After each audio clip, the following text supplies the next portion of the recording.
She said, "I told my parents you're converting to their religion for the wedding. I'm atheist." She never asked me. When I showed up to meet them and they started the conversion ceremony, I politely declined and left. Her family group chat explosion was biblical. I, 31 male, have been with my girlfriend for 2 years. Met her at a mutual friend's wedding, hit it off immediately, and we've been pretty solid since. She's smart, ambitious, has this laugh that makes everyone in the room smile. I genuinely thought she was the one. Here's the thing, though. I'm an atheist. Have been since I was about 16. Not the aggressive kind who argues with people about their beliefs. I just don't have any religious faith, and I'm comfortable with that. I've been open about this since day one. First date, actually. I told her straight up because I know religion can be a deal breaker for some people. She said she was culturally Muslim but not really practicing. Her exact words: she'd drink wine with me, never prayed that I saw, ate whatever she wanted. So I figured we were on the same page. Her parents are a different story. Very traditional, very devout. She'd mentioned early on that they'd have opinions about her dating someone outside the faith, but she always brushed it off. "They'll come around," she'd say. "Once they meet you and see how happy I am, it won't matter." I believed her. Stupid, I know. About 6 months ago, things started shifting. She began hinting about meeting her parents. I was all for it. 2 years in, that's a reasonable next step. But she kept pushing it back. Not the right time. Dad's stressed about work. Mom's busy with my cousin's wedding. Then last month, she finally said we were ready. Her parents were coming to visit, and she wanted me to have dinner with them at her apartment. Big deal. I bought a nice bottle of wine, for us, not them, obviously, got a haircut, pressed my good shirt.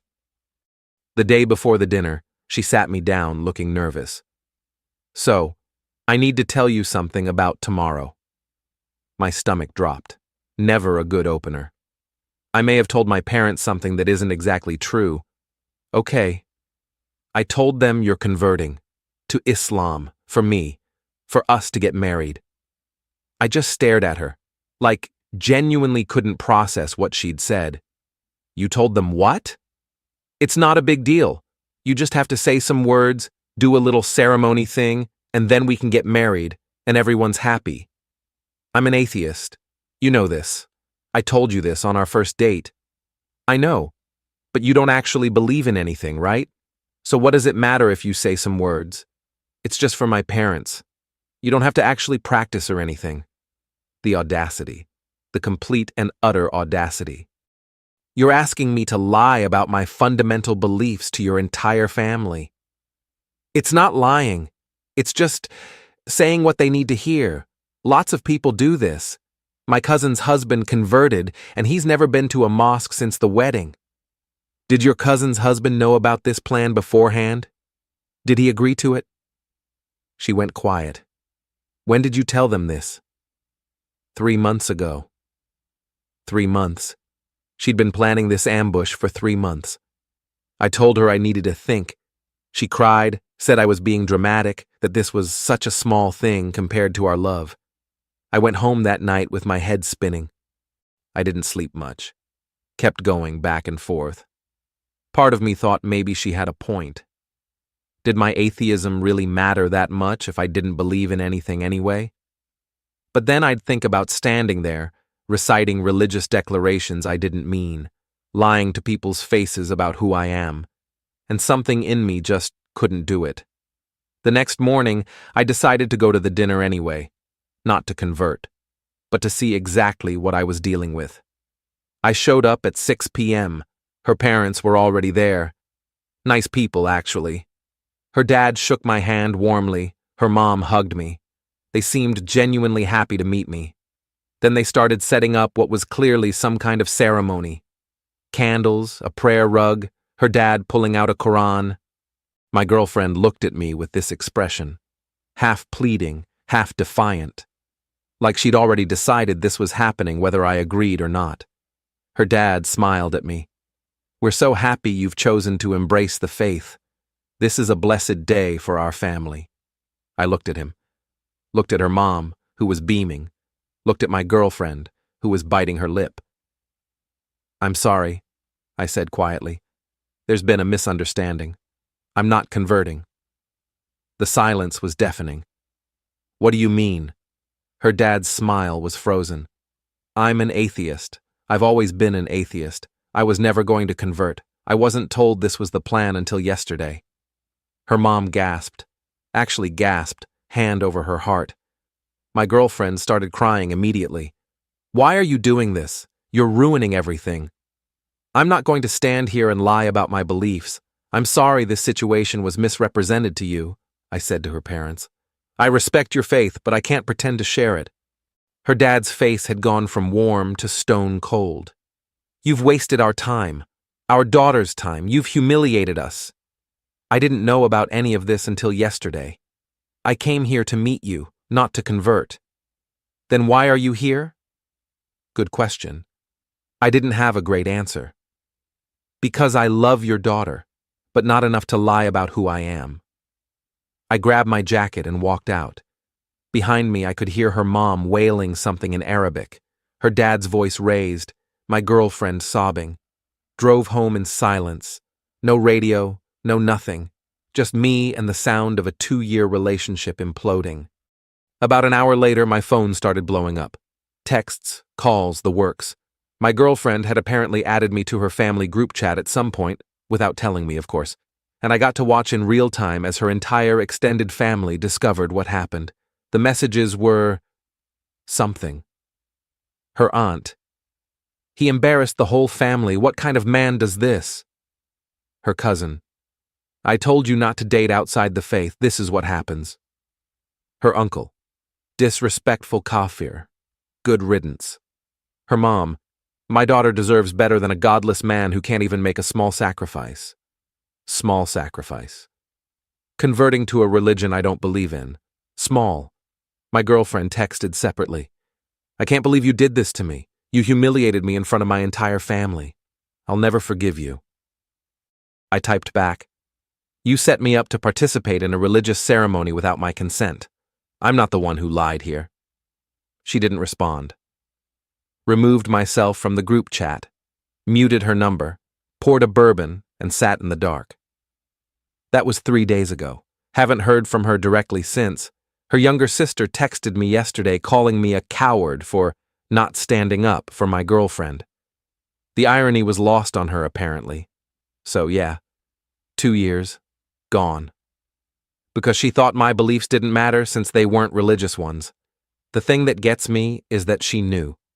She knew from day one, and she spent 2 years thinking she could just override that her family's approval mattered more than my actual consent.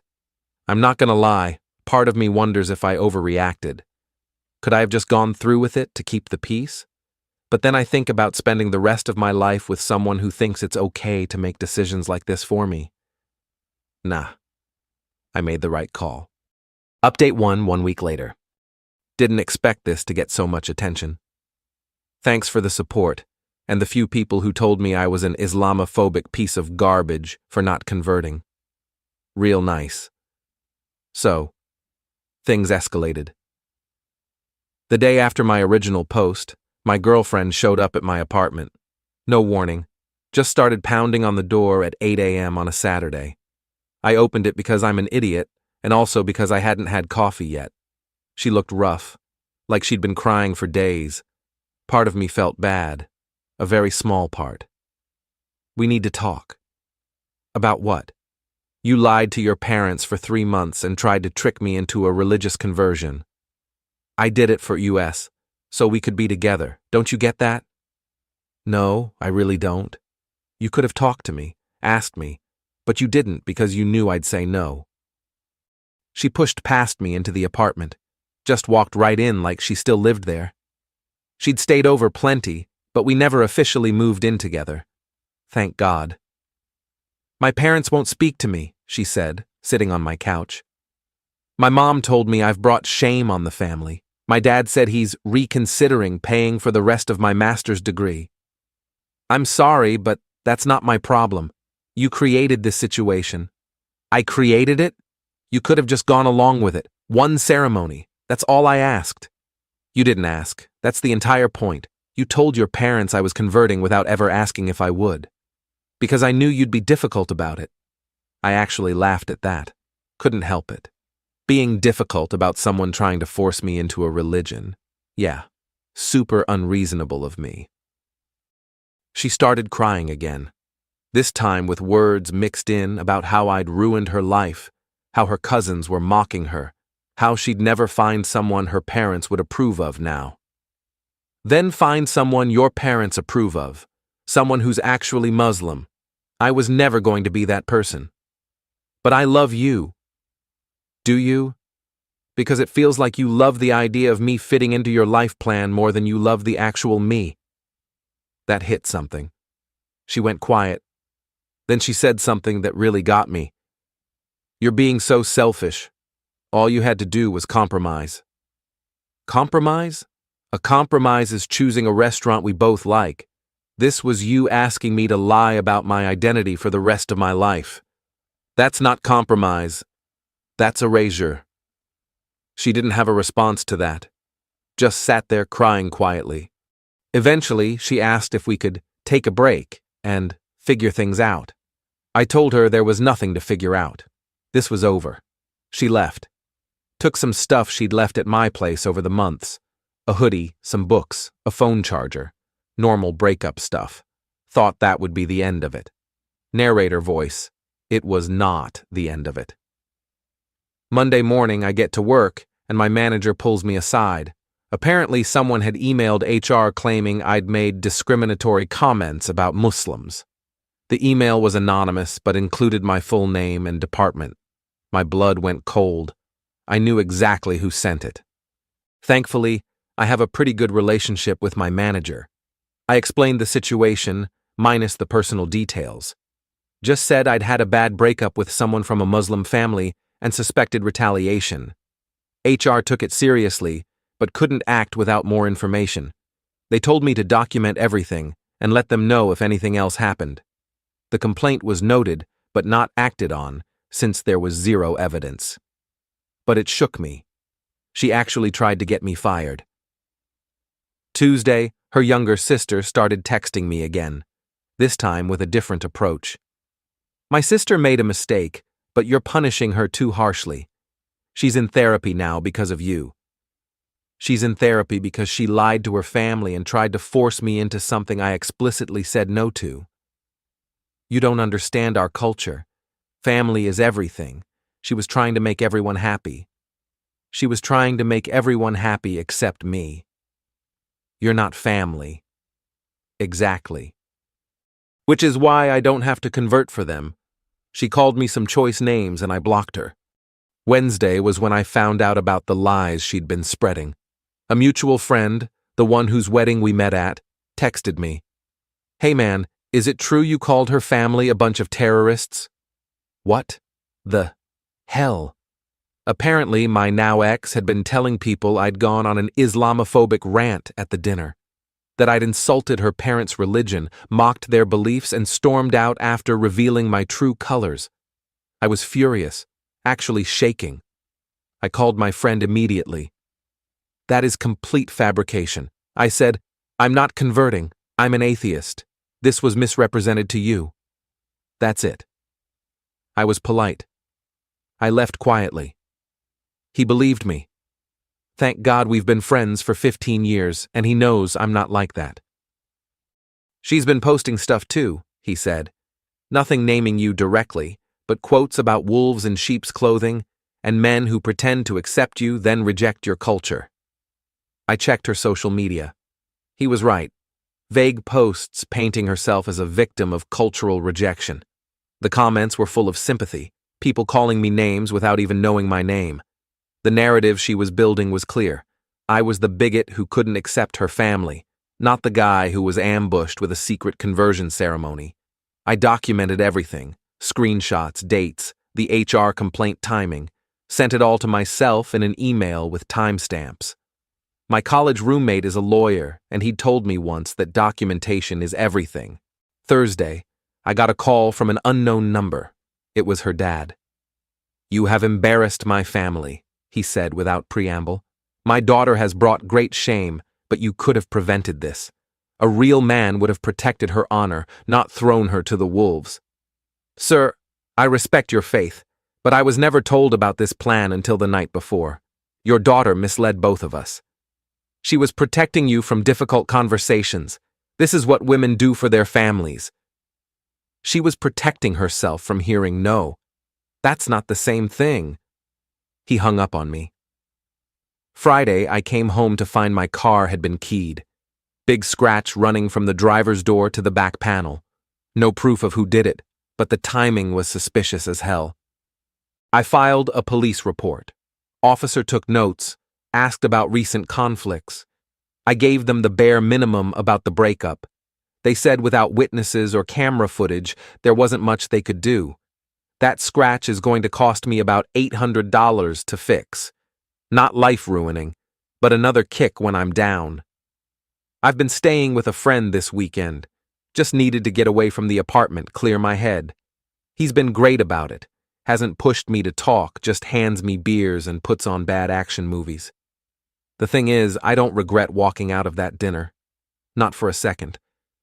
But I'm exhausted by the aftermath.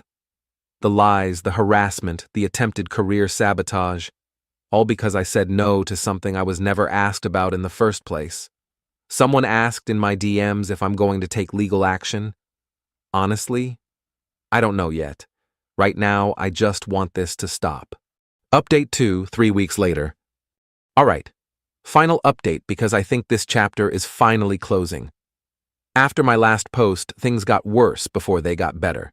The weekend after I posted Update 1, I was at my buddy's place trying to decompress. Sunday morning, I get a text from my mom, which is weird because she usually calls. Someone named X's name contacted me on Facebook. What is going on? My stomach dropped. She'd gone after my family. I called my mom immediately.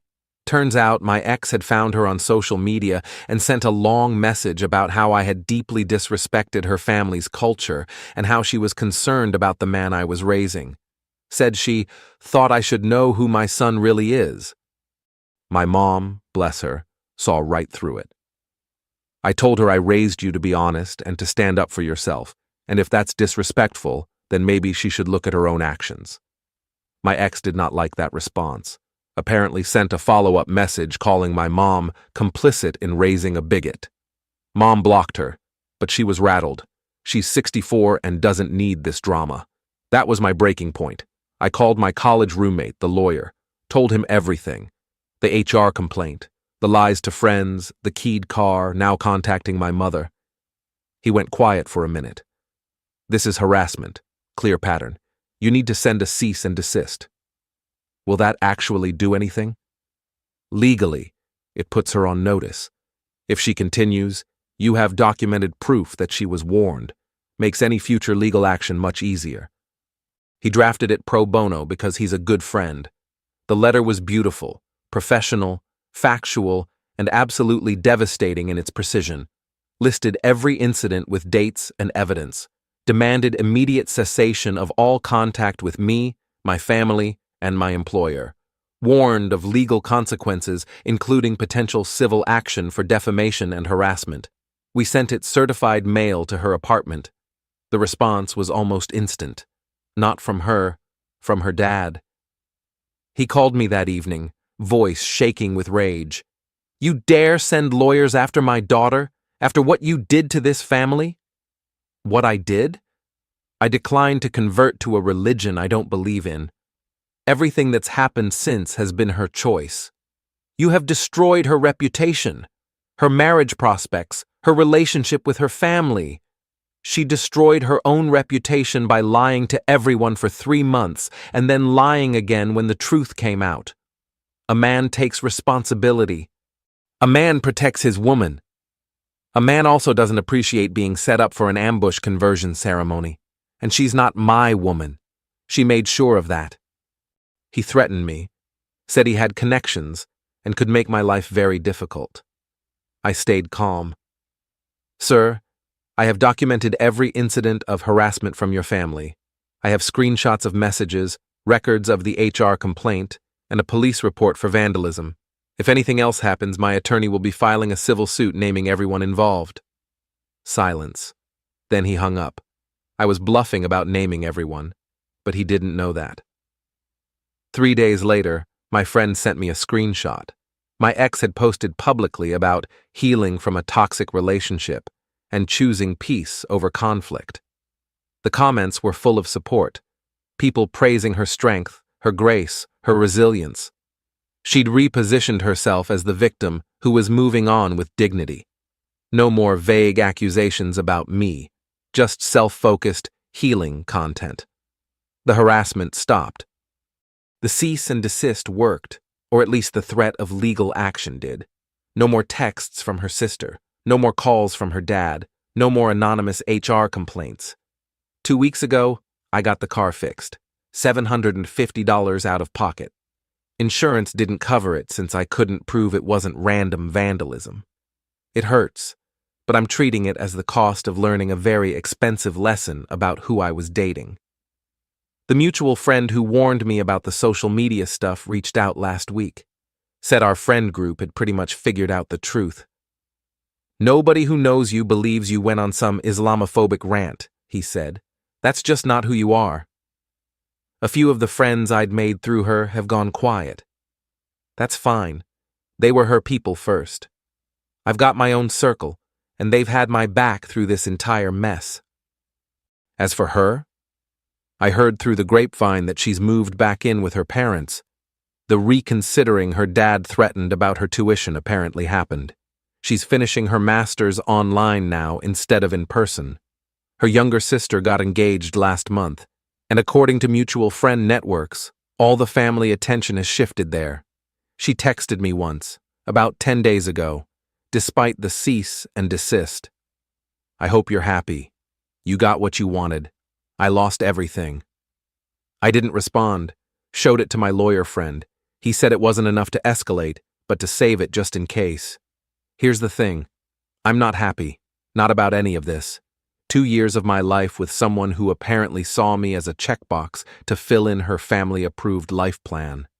Someone who thought my identity was negotiable because I wasn't religious. But I'm not unhappy either. I'm just existing, processing, moving forward. I've been seeing a therapist, not because I'm broken, but because I need to talk through this with someone neutral. She's helped me see patterns I missed, ways I ignored red flags because I wanted the relationship to work, the times she dismissed my beliefs as not really beliefs, the way her family was always talked about as this obstacle to manage rather than people to build a genuine relationship with. I'm not dating anyone right now. Not ready. My therapist says that's healthy, says I need to recalibrate what I want and what I'll accept. The apartment feels emptier since she took her stuff. Not sad empty, just different. I rearranged the living room last weekend, put my desk by the window where her reading chair used to be. It gets better light there anyway. Some people in my DMs asked if I regret how I handled the dinner, if I could have been more diplomatic, handled it privately instead of in front of her parents. Maybe, probably. But here's the thing. There was no handling it privately option. She made sure of that. The ceremony was set up when I walked in. The expectations were already established. The only choices I had were to go along with a lie or to tell the truth. I told the truth. That's not something I'll apologize for. To everyone who said I should have just converted since I don't believe in anything anyway. You're missing the point. My atheism is a belief. It's a belief that I won't claim faith I don't have. It's a belief in intellectual honesty. And it's a belief that I get to define my own identity, not have it decided for me by someone else's family expectations. That's worth standing up for, even when it costs you. So yeah, that's where things stand. The storm has passed. The damage is done. Now I'm just rebuilding. Thanks for following along. Stay true to yourselves out there. Final update, 6 weeks later. Figured I owed everyone a proper conclusion since you've been following this mess. Life's been quiet, which is honestly exactly what I needed. The cease and desist held. No more contact from her or her family. The social media posts about healing continued for a while, then tapered off. She got a new profile picture last month. No ring, but posed with what looked like a different guy at some formal event. Moving on, I guess. Good for her. I got confirmation about the HR complaint from an unexpected source. A coworker I'm friendly with mentioned that someone in our department was complaining about handling false accusations during a team meeting about workload. Connected the dots. The complaint definitely came from her, and it definitely went nowhere except wasting HR's time. My manager pulled me aside a few weeks back, said he wanted to check in after everything. I appreciated that. Told him things had settled down. He nodded and said, "Whatever happened, you handled it professionally. That doesn't go unnoticed." Small win, but I'll take it. The car scratch bothered me for a while. Not the money, just the violation of it. But I've made peace with it. $800 to learn exactly who I was dealing with. Some lessons are expensive. My therapist has been great. We've been working through not just the breakup, but the pattern that led me there. The way I minimized warning signs. The times I told myself her dismissal of my beliefs was just a cultural difference instead of actual disrespect. She asked me last session, "What would you do differently?" I thought about it. I'd take my own beliefs more seriously, not just as something to mention on a first date, but as something to actually discuss. To make sure we're actually compatible, not just assuming we are because we want to be. She nodded. That's growth. The friend group situation sorted itself out naturally. The people who were really her friends drifted away. The people who were genuinely mutual stayed. My buddy, who hosted me during the worst of it, has become an even closer friend. We've got a standing Thursday night thing now. Beers, bad movies. Occasionally his wife joins us and destroys us both at Scrabble. Funny thing happened last week. I was at a coffee shop, working on my laptop, and I overheard two women at the next table. One was venting about her boyfriend not wanting to attend her church. He says he's not religious, but can't he just come for me? It's just a few hours on Sunday. Her friend said, "If he doesn't want to go, he doesn't want to go. You can't force faith." First woman. It's not about faith. It's about supporting me. I wanted to lean over and say something. Didn't, obviously. But it reminded me that this conflict isn't unique to my situation. People compromise themselves all the time for relationships. Sometimes it works out. Sometimes you wake up 10 years later resenting everything about your life.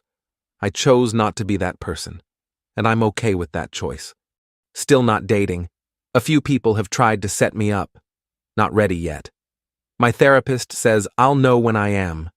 For now, I'm focused on work, friends, and figuring out who I am outside of a relationship for the first time in years. The apartment feels like mine again. I finally got a new couch. The old one had too many memories. The new one is leather, which I always wanted, but she thought was too bachelor pad. Small reclamation, but it matters. Last piece of news. I heard through the extensive grapevine that my ex's younger sister's engagement fell through. Apparently, the guy had second thoughts about the family. Can't imagine why. I don't feel good about that. I don't feel bad either. It's just information about people who are no longer part of my life. Someone messaged me asking if I'd ever consider converting to any religion for a partner in the future. The answer is no.